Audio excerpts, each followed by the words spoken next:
In this latest example of things this administration does that makes the rest of the world think we're a joke, yesterday, Donald Trump got angry that people were boycotting Tesla. If you haven't seen, people are boycotting Tesla, like all over the world too, not just in the U.S. I think Tesla sales are down 78% in Germany, but Donald Trump got bigly mad about it. So, of course, phase one is post on Truth Social. He posted that the radical left lunatics are trying to illegally boycott Tesla.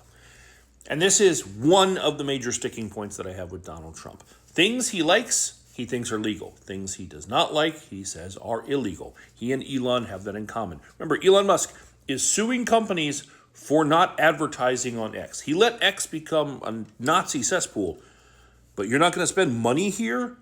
When you get to choose what your advertising is, you're not going to spend it with me? I'll sue you for that. Side note, on Twitter the other day, this popped up for me.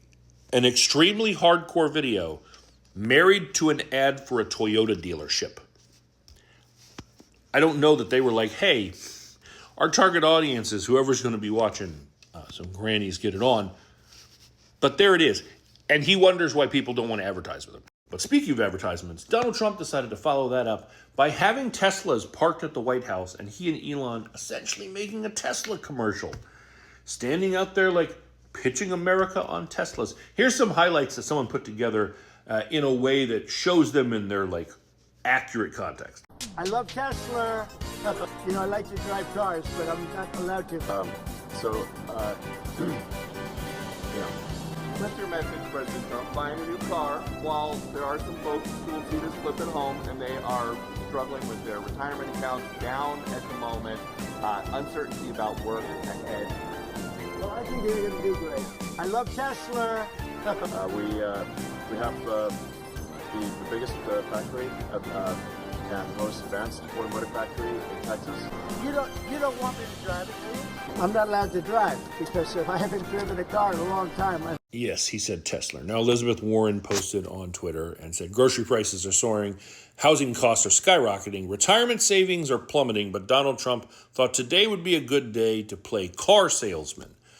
And a bunch of people had a problem with this. They're like, oh, you don't remember that time that Biden was driving a Jeep around in front of the White House? Couple of differences between that and this. One, yes, Biden had some Jeeps at the White House to promote the fact that we were encouraging more electric vehicles, and it was an electric Jeep. It wasn't specifically just about Jeep. They're the ones who got showcased in that moment, but it wasn't just about Jeep. This is just straight up, I don't know why people don't like Tesla. Everyone should buy a Tesla. I'm buying a Tesla. And by the way, he's not buying a Tesla. He's being given a Tesla, sure. But there's no scenario where he's like, wait a minute, how much do I owe you? And also, you know what Joe Biden didn't need when he did that? Notes. Like a script to read. Like a car salesman going like, what are the prices here? I gotta keep track of them. Oh, here we go. Here are the prices. You should look down at this. Everyone, what do I gotta do to put you in a Tesla today? But maybe this is like a death rattle last-ditch effort on behalf of Tesla, because they could be in some trouble after the other day they were accused of gaming Canada's EV rebate program after 4 stores sold 2 cars per minute, wiping out $43 million in grants.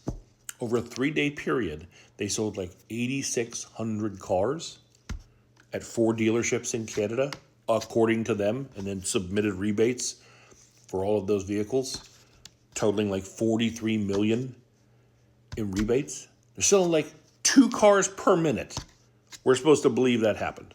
I mean, under the best case scenarios, that wasn't happening. Certainly not when people in Canada seem to hate this administration and all it represents, and Musk is the face of that. This is who you elected, even the guy you didn't elect who's now running things.